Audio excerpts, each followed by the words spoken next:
my dear students of class 7th.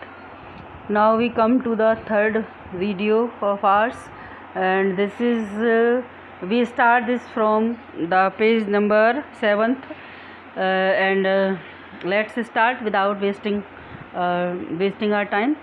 After he had dug 2 rows, the emperor stopped and turned to the hermit and repeated his 3 questions. देखिए, आपको पता है पिछली video में आपने देखा होगा कि राजा खोदने लगता है फावड़ा लेकर के हर्मिट से, साधु से, ठीक है। तो आफ्टर ही डग 2 रोज, उसने 2 रोज खोद ली थी, यानी 2 क्यारियाँ खोद ली थी। तो एम्पर फिर राजा स्टॉप यानी रुक गया and turn to the hermit, और साधु की तरफ मुड़ा एंड रिपीटेड हिज 3 क्वेश्चंस, और देखिए अपने 3 सवालों को फिर से उसने रिपीट किया, यानी फिर से बोला।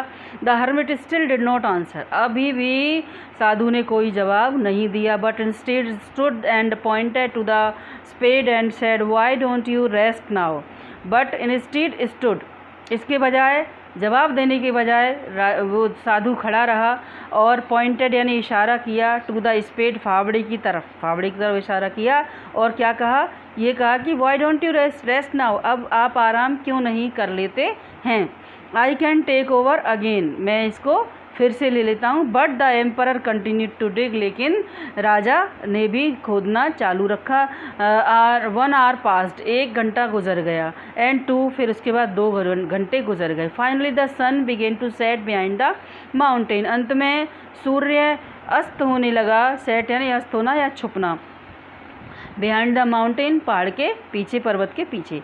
तो पर्वत के पीछे अंत में क्या है कि शाम होने लगी और सूरज छुपने लगा। The emperor put down the spade and said to the hermit, I come here to ask if you could answer my 3 questions. Emperor ने स्पेड को रख दिया, फावड़े को रख दिया, और हर्मिट से कहा, आई कम हेयर टू आस्क, मैं आपसे पूछने आया हूँ यहाँ पर, यदि इफ़ यू कुड आंसर, यदि आप आंसर दे सकते थे, माई 3 क्वेश्चंस, मेरे 3 सवालों के, यदि आप मेरे 3 सवालों के जवाब दे सकते हो तो मैं सवाल पूछने यहाँ पर आया हूँ। बट इफ़ यू कांट, यदि आप नहीं दे सकते, if you can't me any answer, give me any answer, मुझे कोई जवाब नहीं दे सकते, please let me know so that I can get on my way home, तो प्लीज़ मुझे बता दीजिए जिससे कि मैं अपना घर का रास्ता पकड़ूँ, यानी कि घर वापस जाऊं। तो इस बार राजा को थोड़ा लगा कि मैंने 2 बार बोल दिया, लेकिन साधु जी ने कोई जवाब ही नहीं दिया। तो राजा भी देखिए, आखिर राजा था, उसकी भी पूरी अपनी पावर थी, धनी था, कंट्रोल था, सब पर शासन चलाता था वो। लेकिन चूंकि पता था कि वो कॉमन मैन से मिलते हैं साधु जी, तो वो इसलिए अपना वेश बदल कर आया था। तो अब 2 बार हो गया, तो अब राजा के भी सर के थोड़ा सा ऊपर से जाने लग रही है बात। तो उन्होंने कहा कि यदि आप जवाब नहीं दे सकते तो मुझे बता दीजिए, मैं अपने घर चला जाऊंगा। The hermit lifted his head and asked the emperor, do you hear someone running over there. The emperor turned his back, the hermit lifted his head, उसने, साधु ने अपना सर उठाया इस बार और पूछा राजा से, क्या पूछा, क्या आपको यहाँ पर किसी दौड़ते हुए व्यक्ति की वहाँ पर कोई आवाज़ सुनाई दे रही है। The emperor turned his head, राजा ने भी अपना सिर घुमाया। They both saw a man with a long white beard emerged from the woods. देखिए, दे बोथ, वे दोनों यानी राजा और साधु दोनों ने एक आदमी को देखा, with a long white beard, जिसकी कि एक लंबी और सफ़ेद दाढ़ी थी। इमर्ज्ड फ्रॉम द वुड्स, जो कि कहाँ से निकला था, एकदम दिखाई दिया था वुड्स से। वुड्स का मतलब बच्चों यहाँ पर लकड़ियाँ ना होकर जंगल है, ठीक है, फॉरेस्ट है। तो जंगल में से वो दिखाई दिया एक व्यक्ति जिसकी की लंबी सफ़ेद दाढ़ी थी। He ran wildly pressing his hands against a bloody wound in his stomach. देखिए, ही रैन वाइल्डली, बिल्कुल जंगलियों की तरह से वो दौड़ रहा था, और प्रेसिंग हिज हैंड्स, अपने हाथों से दबाव डालते हुए, कहाँ, अगेंस्ट अ ब्लडी वुंड, एक ऐसा घाव जिसमें से ब्लड यानी खून बह रहा था, ब्लीडिंग हो रही थी, इन हिज स्टमक, और घाव कहाँ था बच्चों, पेट पे, उसके पेट पर एक घाव था, और उस पेट पर जो घाव था उसमें से खून बह रहा था, और उसको दबाते हुए, अपने हाथों से प्रेस करते हुए वो वाइल्डली दौड़ रहा था। दौड़ा। The man ran towards the emperor before falling unconscious to the ground where he lay groaning. देखिए जो व्यक्ति जो था रैन टुवर्ड्स द एम्पर, राजा की तरफ दौड़ा। कब? Before falling unconscious. Unconscious means हो जाता है बेहोश हो जाना, ठीक है, तो अचेत हो जाना। तो बेहोश होने से पहले राजा की तरफ वो दौड़ा, और अनकॉन्शियस टू द ग्राउंड, बेहोश होकर ज़मीन पर गिरने से पहले वो राजा की तरफ दौड़ा। वेयर ही ले ग्रोनिंग, जहाँ पर कि वो कराता रहा। Opening the man's clothing, the emperor and hermit saw that the man has received a deep gash. देखिए जो ओपनिंग द मैंस क्लोथिंग, उस व्यक्ति के कपड़ों को उतार मतलब खोलते हुए the emperor and hermit saw, उन्होंने हर्मिट और एम्परर ने देखा, क्या देखा कि वो जो व्यक्ति था उसके बहुत ही गहरा कट लगा था, यानी गहरी चोट लगी थी, गहरा घाव था उसके। The emperor cleaned the wound thoroughly, अच्छी तरीके से राजा ने घाव को साफ़ किया। And then used his own shirt to bandage it, और इस पर पट्टी बांधने के लिए उसने अपनी शर्ट का इस्तेमाल किया। But the blood completely soaked it with in minutes, लेकिन कुछ ही मिनटों में इस शर्ट को पूरा भिगो दिया। सोक मीन्स होता है तरबतर कर देना या भिगो देना। ब्लड से पूरी शर्ट भीग गई थी कुछ ही मिनटों में। He rinsed the shirt out and bandaged the wound a second time, उसने शर्ट को रिंस साफ़ किया, धोया फिर से, और यानी निचोड़ा, और फिर से उसको दूसरी बार साफ़ करके लगा दिया। And continue to do still until the flow of blood had stop, और ऐसा ही तब तक करता रहा जब तक कि वो उसके खून का बहना बंद नहीं हो गया। देखिए अनटिल का अर्थ होता है जब तक नहीं, यानी जब तक ब्लड का बहना बंद नहीं हो गया तब तक राजा ऐसे वो लोग ऐसा ही करते रहे। अब क्या होता है? At last the wounded man regained consciousness and asked something to drink। अब देखिए अंत में जो घायल व्यक्ति था उसमें फिर से चेतना आई, यानी होश आ गया, और कुछ पीने के लिए उसने मांगा। The emperor rain down the stream and brought back a jug of fresh water. जो राजा था वो नीचे जो नदी बह रही होगी वहाँ पर गया और वहाँ से एक जग में ताज़ी पानी भरकर वापस लौटा। मीनवाइल इसी बीच द सन हैड डिसअपियर्ड, जो सूर्य था वो अस्त हो गया था, हो चुका था। And the night air had begun to turn cold, और जो रात्रि की हवा थी वो ठंडी होने लग गई थी। So the hermit with the help of emperor carried the wounded man into the hut where they laid him down on the hermit's bed. इसलिए साधु राजा की सहायता से उस घायल आदमी को झोंपड़ी के अंदर ले गया, जहाँ पर कि उन्होंने उसको उसके साधु के बिस्तर पर लिटा दिया। The man closed his eyes and ले क्वाइटली, आदमी ने आंखें बंद कर ली अपनी और शांति से लेटा रहा। The emperor was tired from a long day of climbing the mountain and digging the garden.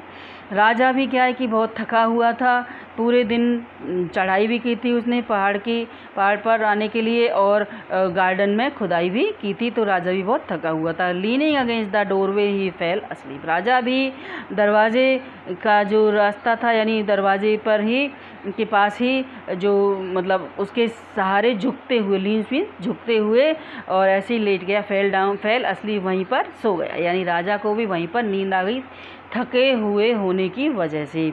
When he रोज, जब वो उठा, the sun had already risen over the mountain, तो पहले ही सूर्योदय हो चुका था, उठने से पहले पहाड़ के ऊपर से, यानी सूर्य दिखाई देने लग गया था। Before he could remember where he was and what he had come here for, ये उसको याद आता कि वो कहाँ था और यहाँ क्यों आया था उससे पहले ही looked over to the bed, बिस्तर पर उसने देखा, and saw the wounded man also looking around him in confusion, तो क्या देखा कि वो जो घायल व्यक्ति था वो भी राजा को बड़े ही भ्रम से देख रहा, कन्फ्यूजन से देख रहा, उसको समझ में नहीं आ रहा कि ये कौन व्यक्ति है। When he saw the emperor he stared at him intently and then said in a faint whisper, please forgive me। when he saw the emperor, जब उसने राजा को देखा, he stared at him, बहुत ही एक इरादे से गौर से देखा, उसको घूरा और कहा बहुत ही हल्की सी फेंट यानी हल्की सी फुसफुसाहट में कहा कि प्लीज़, यानी उसकी पूरी तरह से आवाज़ नहीं निकल रही थी, तो बहुत धीमी आवाज़ में कहा प्लीज़ फॉरगिव मी, कृपया मुझे क्षमा कर दें, मुझे माफ़ कर दें। But what have you done and that I should forgive you, the emperor asked. राजा ने पूछा लेकिन तुमने किया क्या है कि मैं तुम्हें क्षमा कर दूं। You do not know me your majesty but I know you. महाराज आप मुझे नहीं जानते हैं लेकिन मैं आपको जानता हूँ। I was your sworn enemy and I had vowed to take vengeance on you for during the last war you killed my brother and seized my property. देखिए क्या था कि उसने कहा कि महाराज आप तो मुझे नहीं जानते लेकिन मैं आपको जानता हूँ। I was your sworn enemy, स्वर्ण होता है देखो SWEAR, स्वीयर होता है कसम लेना, शपथ लेना, कसम खाना, है ना। तो मैं एक ऐसा शत्रु हूँ आपका जिसने कसम ली थी। And I had vowed to take, मैंने एक प्रतिज्ञा की थी किस बात के लिए, to take vengeance on you, आपसे बदला लेने के लिए। वेंजियंस यानी रिवेंज लेने के लिए, बदला लेने के लिए। For during the last war, पिछले युद्ध से ही, क्योंकि because you killed my brother, जब आपने मेरे भाई को मार दिया था। एंड सीज्ड माई प्रॉपर्टी, और मेरी संपत्ति को जब्त कर लिया था। तभी से मैं आपसे बदला लेने के बारे में सोच रहा था और मैं वही शत्रु हूँ आपका जो मैं बदले की भावना से यहाँ तक आया था। देखिए बच्चों ये टाइम हो गया है हमारा, यस 11 मिनट से के करीब की हो गई है। तो देखिए आज हम इसको वीडियो को यहीं फिनिश करते हैं। और देखिए एक बात जो मुझे कहनी थी वो ये थी कि जैसे जो भी मीनिंग्स आपको नहीं आते हैं तो या तो आप जो भी वर्ड है, जैसे मान लो ये है फॉरगिव है, तो अंडरलाइन करके इसके ऊपर लिख लिया करिए। या फिर इतना भी नहीं तो जैसे बुक अपन को ख़राब नहीं करनी है या कुछ है तो एक रफ़ कॉपी लेके बैठिए और जैसे ही हम बताते जाते हैं, तो जैसे मान लीजिए यहाँ अंडरलाइन किया, ये हमारा फर्स्ट वर्ड है मान लीजिए जो हमें नहीं आता, तो उसको अंडरलाइन किया और नंबर 1 डाला। इधर भी रफ़ कॉपी में भी आपने नंबर 1 डाला और इसका हिंदी मीनिंग लिख दिया। ठीक है, जैसे यहाँ लिख दिया हमने 1 तो वहाँ भी लिख दिया हमने 1। और फॉरगिव लिखने की ज़रूरत नहीं है, लिख दो क्षमा करना। ठीक है, तो आप जब भी पढ़ेंगे तो आपको समझ में आ जाएगा कि ये 1 नंबर का मीनिंग है। एक पेज में ज़्यादा से ज़्यादा 4, 6, 8, 10 कितने वर्ड्स होंगे जो आपको नहीं आते होंगे, और you can do this easily. So I give advice to do so. ठीक है, ऐसा करने की मैं आपको सलाह देती हूँ ताकि आप मीनिंग्स देखिए, किसी भी चीज़ को यदि हम ट्रांसलेट कर रहे हैं किसी भी भाषा को दूसरी भाषा में, तो हमें सबसे ज़्यादा ज़रूरत होती है मीनिंग्स की, है ना। चाहे वो छोटा हो या बड़ा हो। बच्चे क्या करते हैं कि छोटे छोटे मीनिंग्स भी जब हम पूछते हैं तो कई बार नहीं जानते। टू का मतलब उनको पता नहीं है, फॉर का मतलब उनको पता नहीं है, तो how can they translate any other language to other language, any language to other language, कैसे वो ट्रांसलेट कर सकते हैं। जब तक उनको छोटा भी मीनिंग नहीं आएगा वो प्रॉपरली नहीं कर सकते। मान लीजिए हम संस्कृत से हिंदी ट्रांसलेट कर रहे हैं या हिंदी से संस्कृत में ट्रांसलेट कर रहे हैं, तो संस्कृत के भी वर्ड्स उनको छोटे छोटे वर्ड्स भी आने चाहिए। तो यही मैं कहूँगी कि आप मीनिंग्स का विशेष ख्याल रखिए यदि आपको प्रॉपरली ट्रांसलेशन सीखनी है तो। Okay, thank you again.